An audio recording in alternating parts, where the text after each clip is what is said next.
Hi everyone, this is Priyanka Bishnoi and welcome to all to my YouTube channel. जैसा कि आपको पता है, अगर आपने वो क्लासेस करी हैं तो हम ऑलरेडी 5 क्लासेस कर चुके हैं। हर क्लास में हमने क्या करा है, 30 क्वेश्चन करे हैं और 5 क्लासेस कर चुके हैं। आज हमारी ये 6th क्लास है, इसमें भी 30 क्वेश्चंस करेंगे। 30 क्वेश्चंस के हम साथ क्या करेंगे, 30 कंसेप्ट भी आप सीख के जाओगे, उनके साथ हम पीवाईक्यूज तो करेंगे। क्लास बहुत अच्छी रहने वाली है और आपको रिग्रेट नहीं होगा कि आपका टाइम वेस्ट हुआ है। कुछ कंसेप्ट सीख के जाओगे, ये भी पता चलेगा कि प्रीवियस ईयर पेपर में कैसे आएंगे, वो भी मैं आपको बताऊंगी कि बाकी पेपर्स में हमने क्या क्या सॉल्व करा है, क्योंकि काफी सारे पॉइंट्स इंटर रिलेटेड हैं। ठीक है, इस पेपर में जो क्वेश्चंस पूछे गए हैं वो ऑलरेडी और क्वेश्चंस और प्रीवियस ईयर पेपर में भी पूछे गए हैं। ठीक है, तो चलिए हम स्टार्ट करते हैं फर्स्ट क्वेश्चन से। तो फर्स्ट क्वेश्चन है, in progressive education children are perceived as. Progressive education के अंदर चिल्ड्रन क्या को हम किस तरीके से देखते हैं, किस तरीके से देखा जाता है बच्चा प्रगतिशील शिक्षा में। ठीक है, प्रोग्रेसिव एजुकेशन का क्वेश्चन जरूर आता है, मोस्ट इंपॉर्टेंट है, आप ये टॉपिक जरूर पढ़ के जाना। ठीक है, कि इसमें हम कौन कौन से पॉइंट्स, वैसे तो आपको प्रोग्रेसिव नाम से ही समझ में आ रहा होगा कि प्रगतिशील शिक्षा की बात कर रहे हैं, जिसमें हम क्या करिए, इनहेंस कर रहे हैं नॉलेज को। ठीक है, वो चीज तो कि ये फर्स्ट क्वेश्चन, फर्स्ट ऑप्शन है इनोवेशन एंड डिपेंडेंट। क्या बच्चा इनोसेंट और डिपेंडेंट देखते हैं, बच्चा डिपेंडेंट नहीं होता, इंडिपेंडेंट होता है इसके अंदर, तो ये वाला तो ऑप्शन गलत हो जाएगा। Compliant and capable of only consuming knowledge, सिर्फ नॉलेज को कंज्यूम करना होता है, जी नहीं, बिल्कुल ये बात नहीं है, वो बच्चा सीखता है। ठीक है, अलग अलग चीजों को सीखता है, सिर्फ नॉलेज केवल ज्ञान का उपभोग नहीं होता। प्रगतिशील क्या होता है कि वो हर चीज को एनालाइज करना, इंटरप्रेट करना, हर एक चीज सीखता है। ठीक है, नॉलेजेबल एंड मीनिंग मेकर्स, हाँ जी बिल्कुल सही बात है कि वो नॉलेजेबल बच्चा बन जाता है और क्या होता है, वो मीनिंग मेकर होता है। ठीक है, vulnerable and in need of protection, जी नहीं, ये बात नहीं है, वो कमजोर नहीं होता, ना ही उसको सुरक्षा की जरूरत होती है। तो हमारा फर्स्ट क्वेश्चन का क्या आंसर हो जाएगा, नॉलेजेबल एंड मीनिंग मेकर्स। ठीक है, question number 2, feedback to the students in a classroom is most effective. Feedback कब इफेक्टिव होता है, it assign comparative rank. Comparative rank assign करोगे तब होगा, जी नहीं, रैंक से कौन सा फीडबैक इफेक्टिव होने लग गया। It occurs during as well as after the learning activity, क्या ये ड्यूरिंग और एज वेल एज आफ्टर होती है, हाँ जी बिल्कुल सही बात है, उसके दौरान भी होती है और उसके पश्चात भी होती है। ठीक है, feedback it focus on what the child can do rather than what they can do. ये क्या, ये इस पे केंद्रित करता है कि बच्चा क्या नहीं कर सकता, जी नहीं, ये इस पे केंद्रित करता है कि बच्चा क्या कर सकता है। ठीक है, तो ये स्टेटमेंट ऐसे गलत हो जाएगी। It centre around test and exams at the end of the year. End of the year नहीं होता जी, फीडबैक वाली वो ड्यूरिंग द ईयर होता है। ठीक है, फॉर्मेटिव होगी, फीडबैक लगा लो, फॉर्मेटिव लगा लो, जो टाइम टू टाइम बीच में देते रहते हैं। एंड ऑफ द एग्जाम वाली जो भी होगी ना हमारी, ये हमारी क्या हो जाएगी, सबमिटिव हो जाएगी जी। ठीक है, okay. Next question is, during adolescence, the pressure to conform to gender expectations and follow conventions of femininity and masculinity increase। जी बिल्कुल सही बात है कि जब बच्चा एडोलसेंस एज में होता है तो वो क्या करता है, कन्फ्रंट करता है जेंडर एक्सपेक्टेशंस के हिसाब से, वो फेमिनिटी या मैस्कुलिनिटी को इंक्रीज करने के बारे में बातें करती है। ये बिल्कुल सही बात है कि किशोरावस्था के दौरान क्या होता है कि जेंडर अपेक्षाओं के अनुरूप स्त्रीत्व या पुरुषत्व की परंपराओं का पालन करने के लिए दबाव बढ़ जाता है, बिल्कुल बढ़ जाता है कि हम क्या करते हैं कि अगर लड़का है तो वो उस हिसाब से रहता है और लड़की है वो उस हिसाब से रहती है, मतलब कि अपना लड़की फेमिनिटी के हिसाब से और लड़का क्या अपना मैस्कुलिनिटी के हिसाब से रहता है। बिल्कुल सही बात है। जेंडर और जेंडर भूमिकाएं जैविक रूप से निर्धारित होती है, जी नहीं, बायोलॉजिकली डिटरमाइन नहीं होती। जेंडर रोल्स क्या होते हैं, जेंडर तो हाँ बायोलॉजिकली होते हैं, लेकिन जेंडर रोल्स क्या होते हैं, हमारे कल्चरल होते हैं, सोशल होते हैं, है ना। तो ए स्टेटमेंट तो ट्रू है, लेकिन हमारा रीजन क्या हो जाएगा इस जगह, फॉल्स हो जाएगा। ओके, नेक्स्ट क्वेश्चन क्या है कि Sunita 12 year old girl show exceptional musical ability, both her parents are accomplished singers. उसके पेरेंट्स क्या है, सिंगर्स है already, and they send her for classes for voice training. देखो उसके पेरेंट्स ऑलरेडी क्या है, सिंगर हैं। ठीक है, उसको किस क्लासेस के लिए भेज रहे हैं, वॉइस क्लासेस के लिए भेज रहे हैं, क्योंकि उसके अंदर भी म्यूजिकल एबिलिटी है ना। Her capabilities are most likely to be the result of interaction. किस चीज का इंटरेक्शन हुआ है, पेरेंट्स से कोई चीज आ रही है, पेरेंट्स से आ रही है, मतलब वो क्या हो गया, हेरिडिटी हो गया, है ना। और उसको साथ में क्या कर रहा है, उसको एक अच्छा एनवायरनमेंट भी मिल रहा है उसके लिए, तो क्या हो जाएगा हमारा, heredity and environment. Okay, dash are especially important sensitive periods are those time periods during which certain for course of normal development। देखिए, सामान्य विकास के लिए हम देखते हैं कि क्या विशेष रूप से सामान्य विकास के लिए कौन से कारक होते हैं? सामान्य विकास के लिए हमें बताना है। इन्होंने क्या बताया हमें कि सेंसिटिव पीरियड्स क्या होते हैं? वो टाइम पीरियड होते हैं जिनके अंदर जो बहुत इम्पोर्टेंट होती है नॉर्मल डेवलपमेंट के लिए। सेंसिटिव पीरियड्स वो पीरियड होते हैं, तो नॉर्मल डेवलपमेंट के लिए बहुत इम्पोर्टेंट होते हैं। तो नॉर्मल डेवलपमेंट जो होती है वो हमारी क्या होती है? एनवायरमेंटल फैक्टर्स से होती है। जेनेटिक में क्या आ जाएगा? जेनेटिक तो जो जेनेटिक्स होते हैं फॉर एग्जांपल मतलब कि बायोलॉजिकल जो भी चीज़ें होती है वो आ जाएगा। एथनिक हमारा कल्चर आ जाएगा और हेरिडिटी क्या आ जाएगी? जो भी पेरेंट्स से बच्चों के अंदर आ रही है ना? या फिर पास थ्रू जिसको हम क्या बोलते हैं? Pass through generations. ठीक है? कि दादा से पापा में आ रही है, पापा से बच्चे में आ रही है ऐसे, ठीक है? जो अभी हमने पीछे क्वेश्चन सॉल्व करा ना म्यूजिक वाला कि जो पेरेंट्स भी सिंगर्स थे और वही चीज़ उनके बच्चे में आई है, ठीक है? तो वो हेरिडिटी होगी कि जनरेशन से वो पास थ्रू हो रही है, okay? In order to develop critical thinking among students, a teacher should अपनी बच्चे में क्रिटिकल थिंकिंग को डेवलप करने के लिए टीचर को क्या करना चाहिए? Ask only those questions which carry single answer. क्या सिंगल आंसर वाले क्वेश्चंस उनको करने चाहिए? सिर्फ वही करने चाहिए जो सिंगल आंसर्स होते हैं? जी बिल्कुल नहीं, उनको अपने वर्ड्स में उनको एक्सप्रेस करना आना चाहिए ना। डिस्करेज करना स्टूडेंट्स फ्रॉम आस्किंग डाउट्स। क्या स्टूडेंट्स को वो डिस्करेज कर देंगे? डिस्करेज करेंगे या फिर इनकरेज करेंगे? वो इनकरेज करेंगे। Give questions that involve inference and explanations. हाँ जी, बिल्कुल सही बात है। जिसमें एक्सप्लेनेशंस होगी, वो अपने वर्ड्स में एक्सप्रेस कर पाएँगे, उनके माइंड के हिसाब से वो जवाब देना चाहेंगे, ठीक है? कुछ और चीज़ें ऐड ऑन करना चाहेंगे, तो वही क्या होता है कि बच्चे में क्रिटिकल थिंकिंग को डेवलप करता है। क्वेश्चंस को अवॉइड करना व्हिच नीड इन्फ्रेंस। हाँ जी, क्वेश्चंस को अवॉइड नहीं करेंगे, हम उन क्वेश्चंस को लेके चलेंगे। Next question, a teacher asks herself, how can I provide experience that it require students to classify different types of objects in the environment and analyze their classification schemes? एक teacher बच्चों से पूछता है कि खुद से पूछता है टीचर कि मैं ऐसा क्या करूं कि स्टूडेंट को क्या करूं कि अलग-अलग डिफरेंट टाइप ऑफ ऑब्जेक्ट कि how can I provide experience that required students to classify different type of object object कि मैं बच्चों को ऐसे क्या करूं कि वो डिफरेंट टाइप ऑफ ऑब्जेक्ट क्या करे, क्लासिफाई करे, एनालाइज करे अपनी क्लासिफिकेशन स्कीम्स को, है ना? तो वो क्या क्या करना चाहता है कि एनवायरनमेंट के हिसाब से बच्चों को समझाना चाहता है ना, तो वो कौन सी इंटेलिजेंस को डेवलपमेंट करना चाहता है? वो उनकी नेचुरलिस्टिक इंटेलिजेंस को डेवलपमेंट करना चाहता है। उनकी आस-पास की चीज़ों से जितने भी ऑब्जेक्ट है उसके एनवायरनमेंट में उनको क्लासिफिकेशन करने को एनालाइज़ करना, ठीक है? स्कीम्स को एनालाइज़ करना सिखा रहा है। तो मतलब आस-पास की चीज़ों को कर रहा है तो वो क्या हो गया? नेचुरलिस्टिक इंटेलिजेंस हो गई। लिंग्विस्टिक इंटेलिजेंस हमारी क्या होती है? जो भाषा से रिलेटेड हो। ठीक है? जो हमारी लैंग्वेज से रिलेटेड हो, चाहे वो क्या हो, लिखना हो, याद करना हो, सुनना हो, कुछ भी हो, उससे रिलेटेड जो भी हमारी इंटेलिजेंस होती है, वो लिंग्विस्टिक इंटेलिजेंस होती है। इंटरपर्सनल इंटेलिजेंस क्या होती है? जो खुद से होती है ना? बॉडी काइनेस्थेटिक इंटेलिजेंस क्या होती है? जिसमें हम क्या करते हैं? अपने हैंड्स का यूज़ करते हैं, अपनी बॉडी का यूज़ करते हैं, है ना? कुछ काम करने के लिए, तो वो इसमें आ जाता है, ठीक है? नेक्स्ट क्वेश्चन क्या है? How does setting mastery goals impact a students motivation and views of ability? तो एक कहता है कि मास्टरी गोल को सेटअप करना कैसे इम्पैक्ट करेगा स्टूडेंट की मोटिवेशन को या फिर उसके व्यू ऑफ एबिलिटी को। देखिए अगर मास्टरी गोल सेटअप कर रहे हो तो आप मोटिवेट होगे, है ना? तो मोटिवेशन कैसा होता है? इंट्रिंसिक होता है गोल्स वाला, तो मास्टरी गोल्स को रिवॉर्ड्स की बात थोड़ी ना कर रहे हैं, रिवॉर्ड्स आता है एक्सट्रिंसिक में। तो इंट्रिंसिक में क्या हो गया कि आप मास्टरी गोल्स को सेट कर रहे हो, आप इंट्रिंसिक मोटिवेशन हो रहा है आपको, ठीक है? और एंटिटी व्यू में बिहेव करेंगे incremental view of ability. Incremental view of ability में करेंगे क्योंकि हम उसको बढ़ा रहे हैं, ठीक है? उसको और अच्छे तरीके से करने के लिए सोच रहे हैं, ठीक है? तो वो स्थिर नहीं होगा। एंटिटी व्यू क्या होता है? वो रुक जाता है उस जगह पे। इंक्रीमेंटल क्या होता है? उस चीज़ को बढ़ाता है। तो ऑप्शन क्या हो जाएगा हमारा? सेकंड ऑप्शन करेक्ट हो जाएगा। ओके? नेक्स्ट क्वेश्चन क्या है कि Rama is a teacher who is implementing Vygotsky theory. Vygotsky की थ्योरी बहुत इंपॉर्टेंट है, हर बार क्वेश्चन आता है इससे, हर बार क्वेश्चन आता है, तो ये आप जरूर याद करना।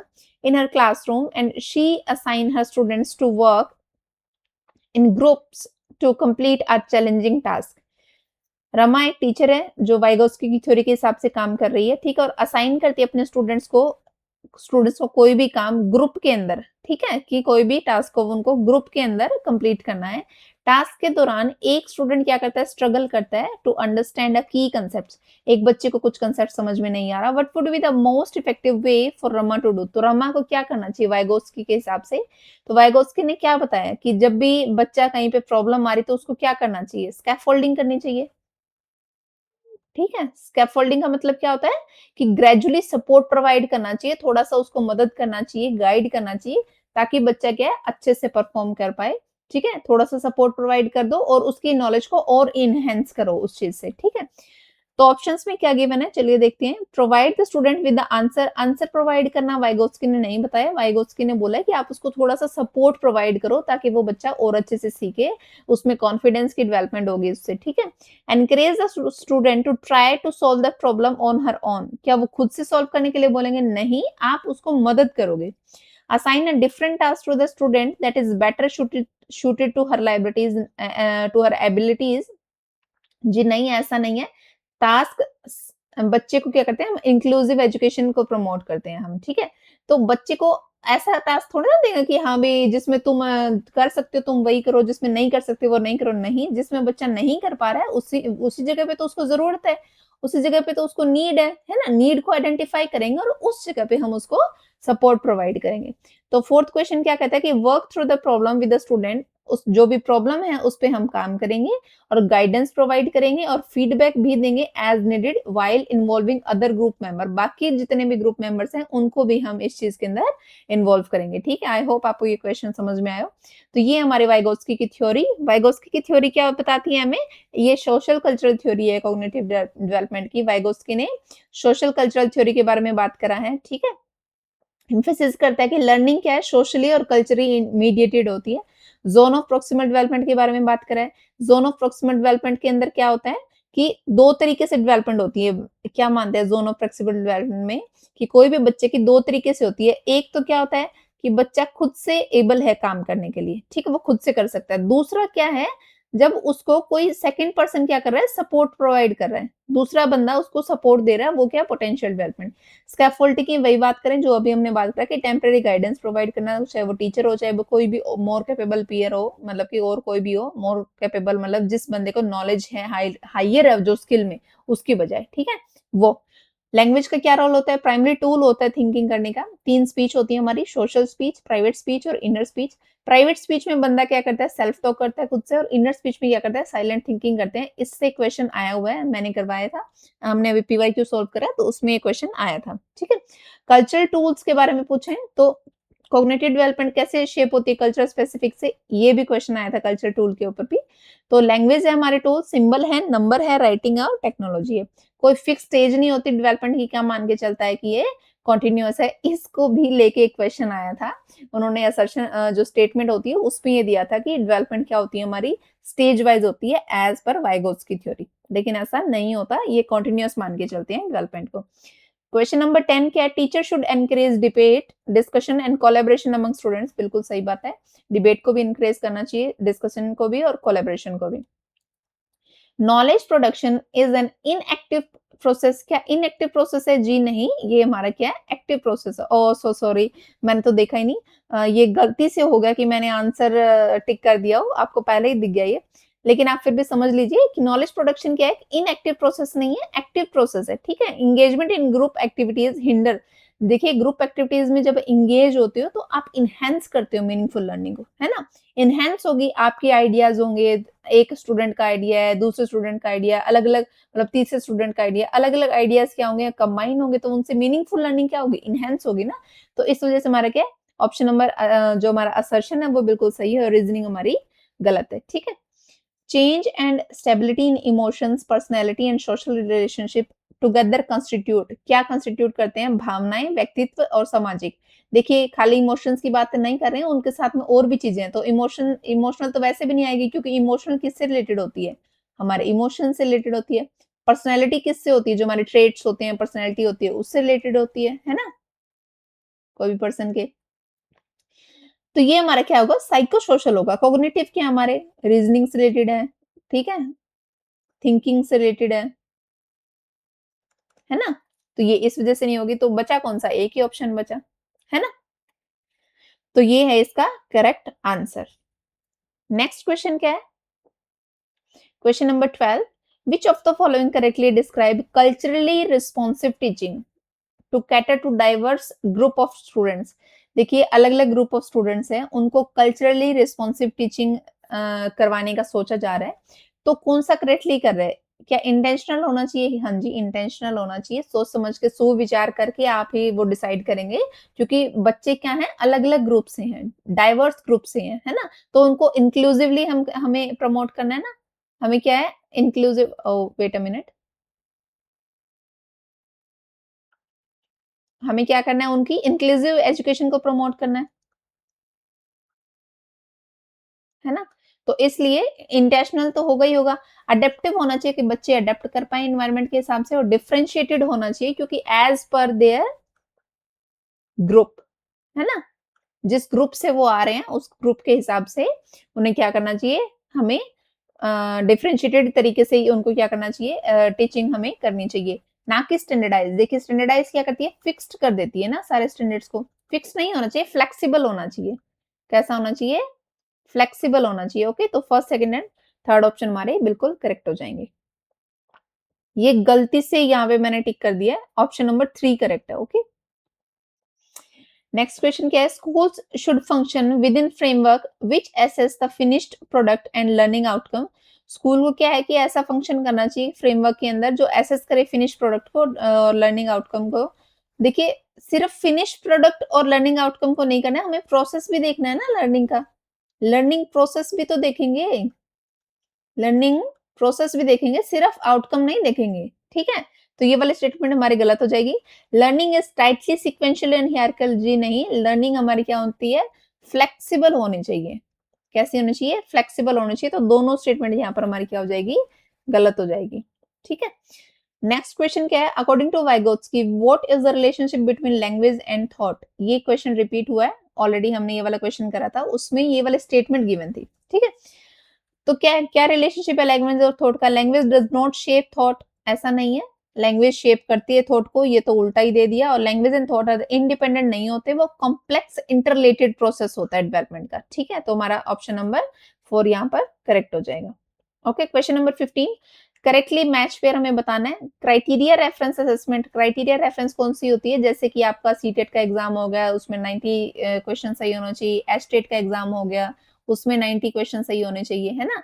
तो जो क्राइटेरिया डिसाइडेड है ऑलरेडी, ये क्या हो गया, क्राइटेरिया रेफरेंस टेस्ट होता है। तो इन्होंने क्या बोला, include mastery of specific topic, जी नहीं, ऐसा नहीं होता है। फॉर्मेटिव असेसमेंट क्या होती है कि जो हमारी फॉर्मेटिव का मतलब क्या होगा, ड्यूरिंग ड्यूरिंग द इंस्ट्रक्शन जो होती है, ड्यूरिंग दी इंस्ट्रक्शन जो होती है। Determine what the students can do before and after, नहीं, बिफोर एंड आफ्टर नहीं बताएगा, वो ड्यूरिंग बताएगा। तो ये वाली स्टेटमेंट भी गलत हो जाएगी। सबमिटिव असेसमेंट क्या बताती है, involve proper pencil test as well as detailed account of non written behaviour, जी ऐसा नहीं होता। एंड ऑफ द पीरियड जो भी हमारी असेसमेंट होती है वो सबमिटिव होती है। बचा कौन सा, option number 2। Norm reference assessment क्या होती है, कंपेयर करती है performance to that of peer, हाँ जी बिल्कुल सही बात है। हम नॉर्म रेफरेंस असेसमेंट के अंदर कंपेयर करते हैं परफॉर्मेंस को। ये नॉर्मली हम कहाँ यूज करते हैं, अगर नॉर्म रेफरेंस की मैं बात करूं, तो नॉर्म रेफरेंस हम कहाँ यूज करते हैं, ये हम कॉम्पिटिटिव एग्जाम्स में यूज करते हैं, ठीक है? जहां पे जो परसेंटाइल निकाली जाती है, कट ऑफ जो होती है मेनली, वो वाला पार्ट जो होता है, ठीक है? तो करेक्ट ऑप्शन क्या हो जाएगा हमारा, option number 2। Next question is which of the following hinders the participation of students with visual impairment? जो विजुअली इम्पेयर्ड है, जिन बच्चों को दिखाई नहीं दे रहा है, तो उनके लिए कौन सी चीज क्या है, बाधा बन सकती है इन चारों में से? इलेक्ट्रॉनिक फॉर्मेटेड लेक्चर ट्रांसक्रिप्ट, हाँ जी ये तो हेल्पफुल होंगे बच्चे को, कि वो इलेक्ट्रॉनिक फॉर्मेटेड है कोई भी ट्रांसक्रिप्ट जो भी है, तो वो तो हेल्पफुल होंगे।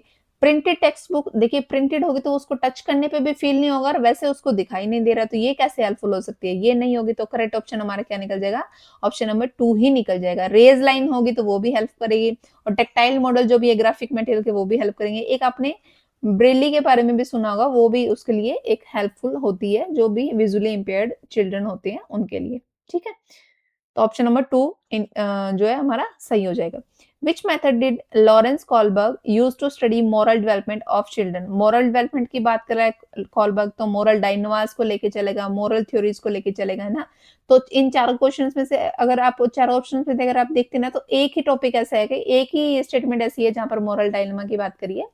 तो यही लॉरेंस कॉलबर्ग की थ्योरी में क्या है कि बिल्कुल सही हो जाएगा कि पोज करना मोरल डायलेमास को टू चिल्ड्रन एंड एनालाइज करना रिस्पॉन्स। देखते हैं कि बच्चों के सामने अलग-अलग सुविधाएँ रखेंगे और फिर उनका जो भी क्रियाएँ होंगी, जो भी रिस्पॉन्सेज़ होंगे, उनको हम क्या करेंगे एनालाइज करेंगे, है ना? दुविधा रखेंगे, प्रॉब्लम्स रखेंगे बच्चों के सामने और उस हिसाब से जो भी रिस्पॉन्स होगा उस चीज़ को एनालाइज करेंगे, ठीक है?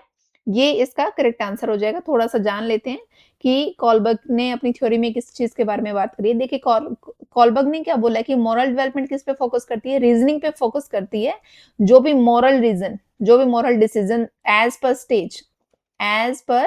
स्टेज के हिसाब से जो भी डिसीजन लिया जाएगा, ठीक है? दुविधा रखिए उसके सामने जो भी डिसीजन लेगा, उसके बिहाइंड रीजनिंग क्या है? किस कारण उसने वो डिसीजन लिया है? उस पे मेन फोकस करता है, ठीक है? ना कि डिसीजन पे।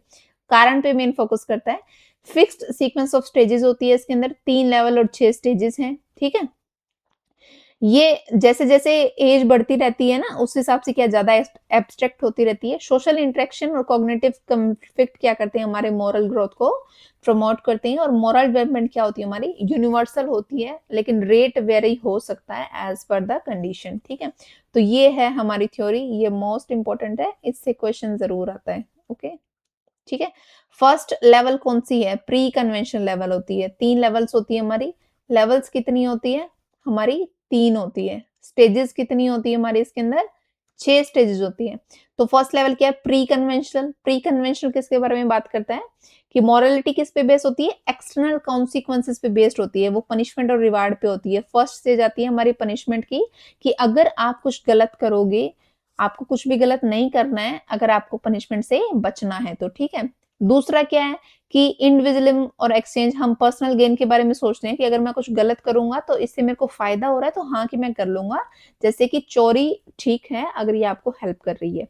कन्वेंशनल मोरालिटी की अगर मैं बात करूँ 10 से 16 साल की उम्र के लिए होता है। मोरालिटी इसमें क्या है, सोशल रूल और अप्रूवल पे बेस्ड होती है कन्वेंशन में, ठीक है? गुड बॉय गुड गर्ल की बात करते हैं। देखिए क्वेश्चन कैसे आते हैं, आपको स्टेजेस दे देंगे, फिर आपसे पूछेंगे कौन सी लेवल के अंदर आ रहा है, वो कन्वेंशन में आ रहा है, प्री कन्वेंशन आ रहा है, पोस्ट कन्वेंशन आ रहा है, ठीक है? तो ऐसे क्वेश्चंस आते हैं। Good good boy good girl में हम क्या पढ़ते हैं कि सोशल अप्रूवल की बात करते हैं कि स्टीलिंग गलत है। आप ये क्या मान के चलते हैं गुड बॉय गुड गर्ल में कि आप अगर सही बिहेव करोगे तो आप अच्छे बच्चे बन जाओगे और आप अगर आप गलत कुछ काम करोगे तो फिर आप गलत बच्चे बन जाओगे, ठीक है? चाहे आप गुड बॉय या गुड गर्ल जो भी है। लॉ एंड ऑर्डर की बात करें तो इस टाइम पे बच्चा ये समझने लग जाता है कि अगर आप कुछ गलत कर रहे हो तो वो लॉ के अगेंस्ट होगा, ठीक है? पोस्ट कन्वेंशन में अगर मैं बात करूँ तो पोस्ट कन्वेंशन में क्या होती है, 2 स्टेजेस जैसे होती है, सोशल कॉन्ट्रैक्ट और यूनिवर्सल। सोशल कॉन्ट्रैक्ट का क्वेश्चन आया हुआ है पहले कि ऐसी कौन-सी स्टेज होती है जहाँ पर क्या है कि कोई भी जो जुर्म है वो क्या होता है, जस्टिफाई हो जाता है। वो कब जस्टिफाई होता है, जब हम किसी की ज़िंदगी बचा रहे होते हैं, ठीक है? तो ये क्वेश्चन आया था। नेक्स्ट स्टेज क्या होती है, यूनिवर्सल एथिकल प्रिंसिपल्स। इसमें हम क्या मानते हैं, ये भी आया था, इसका भी क्वेश्चन आया था कि ह्यूमन लाइफ क्या होती है, सबसे ज्यादा इंपॉर्टेंट होती है। लॉ से भी जो इंपॉर्टेंट है वो हमारी क्या है, ह्यूमन लाइफ होती है, ठीक है? तो ये थे इसके कुछ स्टेजेस। आई होप आपको क्लियर हो गया हो। Constructivist teaching leads to learning by students. रचनावादी शिक्षण विद्यार्थियों को अधिगम की ओर लेके जाते हैं। देखिए तो इससे कौन सी टर्म ज्यादा मैच कर रही है रचनावादी से रिलेटेड? मीनिंगलेस तो एक नेगेटिव पॉइंट ही हो गया। रोट लर्निंग नहीं करेंगे आप, रट्टा नहीं करेंगे। रिसेप्टिव क्या होता है, देखिए जो चीजें हैं हमारे पास हम उसी को पढ़ रहे हैं, रीड आउट कर रहे हैं ना, जो हमारे पास है उन्हीं को हम पढ़ रहे हैं, खुद से कुछ डिस्कवर नहीं कर रहे हैं। नॉट नॉट प्रोड्यूसिंग एनीथिंग, या फिर कोई भी डिस्कवरी नहीं कर रहे हैं, तो इस वो होती है रिसेप्टिव। तो इससे एक ही पॉइंट मैच कर रहा है, वो है हमारा डिस्कवरी। रचनावाद से हमारी खोज आधारित विद्यार्थियों की ओर संकेत करती है। Students struggling with dyslexia. Dyslexia क्या होता है, एक हमारा रीडिंग डिसलेक्सिया, जैसे कि पढ़ने में प्रॉब्लम आ रही है तो ये क्या होता है, रीडिंग डिसऑर्डर होता है। एक होता है हमारा डिसग्राफिया। डिसग्राफिया क्या होता है, जो हमें राइटिंग डिसऑर्डर होता है, ठीक है?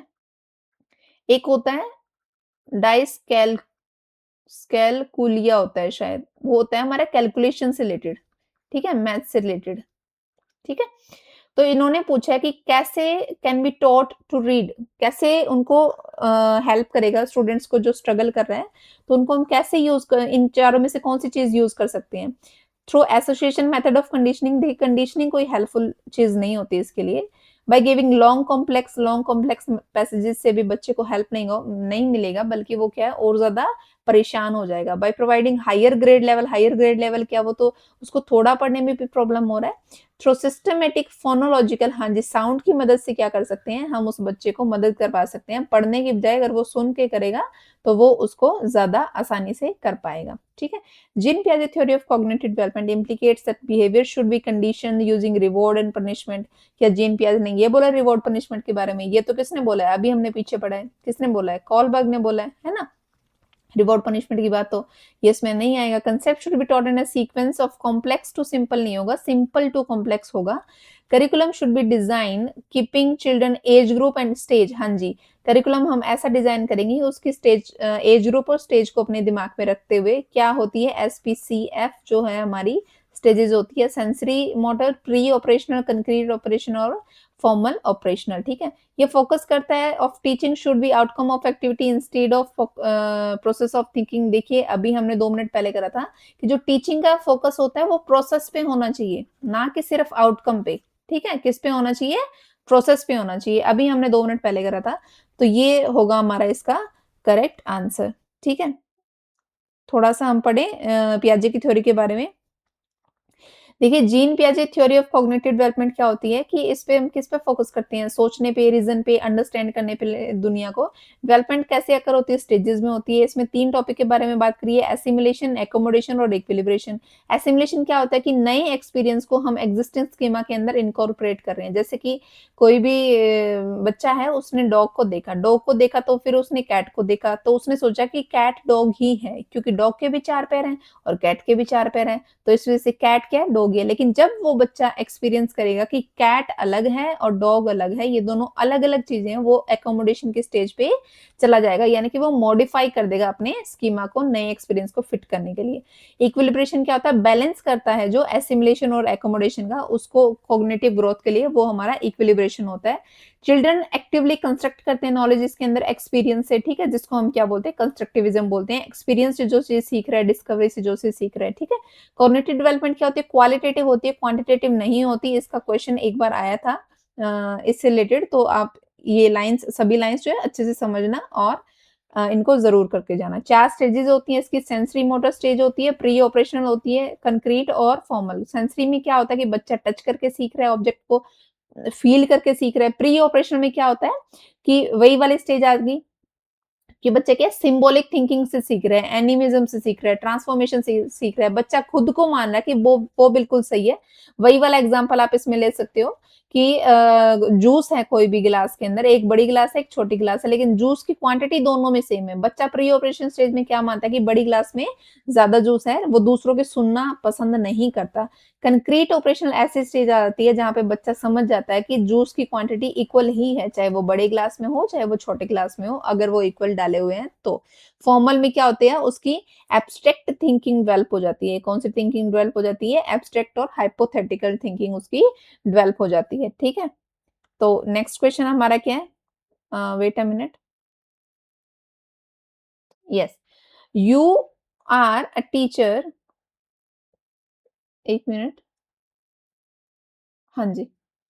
तो क्वेश्चन क्या है, you are a teacher you want who want to help your students develop metacognitive skills, which of the following strategies is most likely to foster this type of thinking। आप क्या metacognitive skills को use कर रहे हो अपने बच्चे को समझाने के लिए, तो आप कौन सी स्ट्रेटेजी का यूज करोगे मेटाकोग्निटिव स्किल्स की डेवलपमेंट के लिए, आप कौन सी स्ट्रेटेजी का यूज करोगे वो हमें बताना है। क्या आप स्टूडेंट्स को मार्क्स दोगे इंस्टेड ऑफ क्वालिटेटिव फीडबैक। देखिए क्वालिटेटिव फीडबैक चाहिए बच्चे की, अगर आपको मेटाकोग्निटिव थिंकिंग को डेवलप करना है, अच्छे से उसको फोस्टर करोगे तो हम क्या है, मार्क्स से नहीं हो सकता वो, उसको अच्छा फीडबैक देना पड़ेगा। Provide students with summarised note से क्या हो जाएगा, वो तो रट्टाफिकेशन हो जाएगा। असाइनिंग होमवर्क, ये तो एक जनरल सेंस ही होगी, फॉर मेमोराइजेशन और रिकॉल ये वही बात होगी, रट्टाफिकेशन वाली बात होगी। देखिए वो क्या करेगा, एक्सपीरियंस करेगा, खुद से क्या सीख रहा है बच्चा। कोई भी ऐसा क्वेश्चन आता है, आप बच्चे को एक्टिव रखो, उससे आपका क्वेश्चन निकल जाएगा। एनकरेज करना स्टूडेंट्स को to reflect on their own learning, खुद से वो सीखे, थिंकिंग प्रोसेस हो उसका, तो वो क्या डेवलप करेगा, मेटाकॉग्निटिव थिंकिंग को डेवलप करेगा। ठीक है? नेक्स्ट क्वेश्चन क्या है हमारा, which of the following statement is correct about autism. Autism is a very important topic, हर साल क्वेश्चन आता है इससे। ऑटिज्म वाले बच्चे क्या होते हैं कि एटलीस्ट वन एक्सेप्शनल स्किल, ये तो क्या होते हैं, एक्सेप्शनल स्किल जो होती है वो उनको हम गिफ्टेड चिल्ड्रन बोलते हैं। कॉज ऑलरेडी बाय इन्वायरमेंटल नहीं, हेरिडिटी और इन्वायरमेंट, हेरिडिटी फैक्टर्स भी होती है और इन्वायरमेंट फैक्टर दोनों का रोल होता है। Can be cured and improve with age, देखिए ये वाले स्टेटमेंट भी नहीं ट्रू बैटरी इसके साथ में। ऑटिज्म क्या है हमारा, न्यूरो डेवलपमेंटल ऑर्डर है। ठीक है, कुछ और पॉइंट्स पढ़ लेते हैं ऑटिज्म के बारे में कि ऑटिज्म क्या है, कि एक न्यूरो डेवलपमेंटल डिसऑर्डर है। ठीक है, जो हमारी सोशल इंटरेक्शन को अफेक्ट करता है। बच्चा क्या है, उसमें रिपीट करता है चीजें, रिपीटेटिव बिहेवियर होता है इसका। ठीक है, और उसको क्या होती है, स्पीच, बात करने में प्रॉब्लम हो रही है, लिमिटेड उसके गेस्चर्स होते हैं। ठीक है, और उसको क्या, सब कुछ इन्वायरमेंट क्या उसको सेम चाहिए, वरना वो हाईली सेंसिटिव होता है। बच्चा के यहाँ पे हाईली सेंसिटिव होता है, कोई भी चीज ओवर हो रही है या फिर कम हो रही है, उसके साथ में वो रिएक्ट करेगा, उसको वो चीजें अच्छी नहीं लगेगी। ठीक है, और अर्ली इंटरवेंशन क्या करता है, इंप्रूव करता है outcome in the communication, social skills and behaviour. Early intervention होगा तो वो क्या कर सकते हैं, इसको इम्प्रूव कर सकते हैं हम, उसके आउटकम्स वगैरह में जल्दी पता लग जाएगा। तो ठीक है, तो ये थे कुछ ऑटिज्म के बारे में। 23rd क्वेश्चन क्या है कि a key commonly in Piaget and Vygotsky theories, एक की जो कॉमन है पियाजे और वाइगोत्स्की में, क्या मानते हैं कि बच्चे को एक्टिव मानेंगे, और एक्टिव हो बच्चा ऐसा कौन से पॉइंट में पूछा गया है, सिर्फ एक ही पॉइंट में बात करी गई है, involvement and engagement of children in their on learning. ठीक है, अपनी लर्निंग में ही बच्चा क्या है, इंगेज हो रहा है, और उसको इन्वॉल्व हो रहा है और इंगेज हो रहा है अच्छे से। ठीक है, अपनी लर्निंग में। ये क्वेश्चन पहले भी आया था, बस थोड़ा-सा वर्डिंग्स को चेंज कर दिया था। Teacher should respect the individual differences among learners and adapt their teaching to cater to the needs of all the students. हाँ जी, बिल्कुल सही बात है। टीचर को रिस्पेक्ट करना चाहिए हर एक डिफरेंसेस का, जो भी लर्नर्स के हैं, अडैप्ट करना चाहिए, जो भी बच्चे की रिक्वायरमेंट है उस हिसाब से क्या है, टीचर को टीचिंग करनी चाहिए या फिर ऐसा एनवायरनमेंट प्रोवाइड करना चाहिए। बिल्कुल सही बात है। Collaboration, group works and interactions among students should be avoided while teaching a class of diverse learners. हाँ जी, बिल्कुल सही बात है। अगर आप अलग-अलग ग्रुप से बच्चे आ रहे हैं, तो उनके लिए क्या है कि आप जो भी ग्रुप वर्क है, कोलैबोरेशंस है, उन सारी चीज़ों को आप क्या कर दोगे, उन सारी चीज़ों को अवॉइड कर दोगे। ठीक है? सॉरी, अवॉइड नहीं करोगे, अगर अलग-अलग ग्रुप वर्क से बच्चे आ रहे हैं, तो उनको इंक्लूड करोगे, है ना? अवॉइड थोड़ी ना करोगे, सॉरी मेरा गलती से गलत पढ़ा गया मुझसे, कि कोलैबोरेशन है, अलग-अलग जगह से बच्चे आ रहे हैं, तो अवॉइड नहीं करेंगे, हम उनको इंक्लूड करके चलेंगे क्लास में। ठीक है, तो इस वजह से वो एक इंक्लूसिव क्लासरूम डेवलपमेंट हो जाएगा। ठीक है, तो ऑप्शन नंबर 3 हमारा क्या है यहाँ पर, करेक्ट हो जाएगा। 25th क्वेश्चन क्या है कि which learning strategy involve children teaching others what they have learn, जो उन्होंने लर्न करा है, किस अधिगम की रणनीति में बच्चों द्वारा दूसरों को सिखाना शामिल है, जो उन्होंने सीखा है। खुद ने सीख लिया, टीचर है, टीचर ने क्या कर दिया, बच्चों को सिखा दिया। ये क्या हो गया हमारा, टीचर हो गया, ये हमारे चिल्ड्रन हो गए। अब टीचर ने बच्चों को सिखा दिया, बच्चों को टीचर को सिखाना, तो वो कौन सी टीचिंग हो जाएगी हमारी, रेसिप्रोकल टीचिंग हो जाएगी भाई। ठीक है,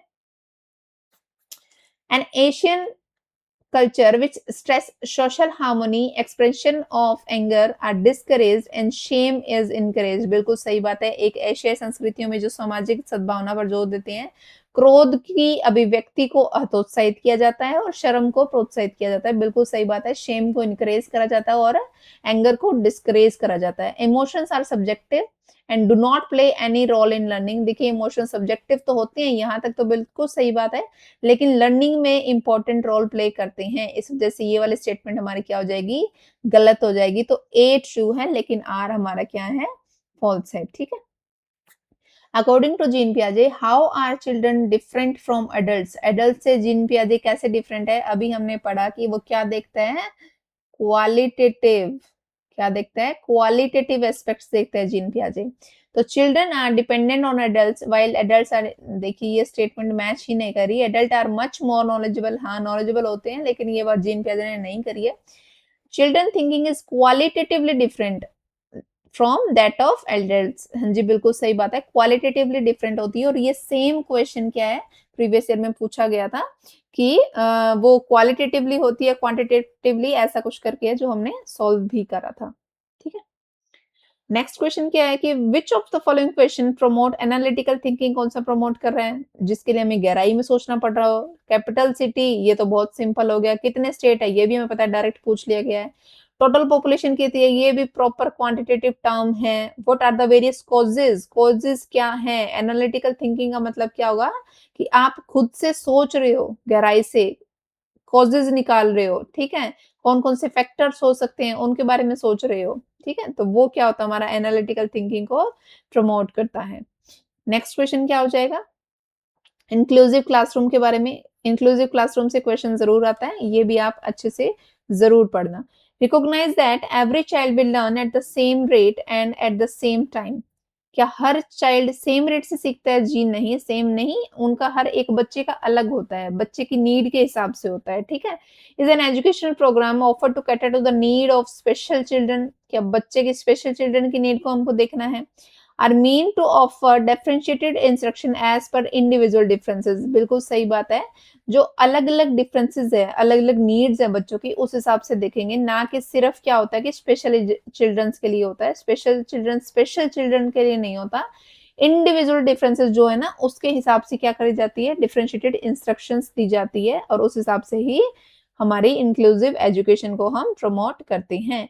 M to remove all kind of differences. Differences को रिमूव करना तो मान सकते हैं, लेकिन इंक्लूसिव क्लासरूम में क्या होता है कि सभी को ज़रूरत के हिसाब से उनको पढ़ाना, ठीक है? Last question, teacher should give lot of opportunities to children for experimentation and discuss examples and non examples। बिल्कुल सही बात है कि टीचर को अपॉर्चुनिटीज देनी चाहिए बच्चों को कि वो एक्सपेरिमेंट कर सके और डिस्कस करना चाहिए एग्जांपल्स को और नॉन एग्जांपल्स को।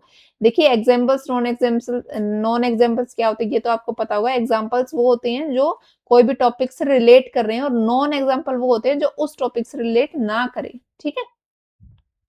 A constructive way of dealing with misconception in children is to provide counter example। बिल्कुल सही बात है कि अगर बच्चों में गलत धारणाओं से निपटने का एक रचनात्मक तरीका है तो वो विपरीत उदाहरण प्रदान करना है, ठीक है? तो उसको काउंटर एग्जांपल्स प्रोवाइड कर दो तो उससे क्या होगा, उसकी कंस्ट्रक्टिव वे ऑफ डीलिंग जो है वो मिसकंसेप्शन से वो डेवलप होगी और इससे वो सॉल्व होगी चीजें। तो हमारा करेक्ट ऑप्शन क्या हो जाएगा, दोनों बिल्कुल सही है, ठीक है? और ये इसको एक्सप्लेन भी कर रहा है, ठीक है? तो ये हमने कर लिए टोटल 30 क्वेश्चंस। आई होप आपको समझ में आया हो। कहीं पे लगे कि कुछ अच्छे तरीके से नहीं पढ़ाया है या फिर और कुछ भी कमी लगे, तो please let me inform. I will try to improve that from my self. अगर आप चाहें तो सब्सक्राइब कर सकते हैं बिकॉज़ इट्स टोटली फ्री। अगर नहीं चाहते तो भी कोई बात नहीं। My motive is to provide education for those childrens जिनको एक मैं चाहती हूँ एक अच्छा क्वालिटी कंटेंट प्रोवाइड कर पाऊँ। So that's all. Thank you and have a nice day.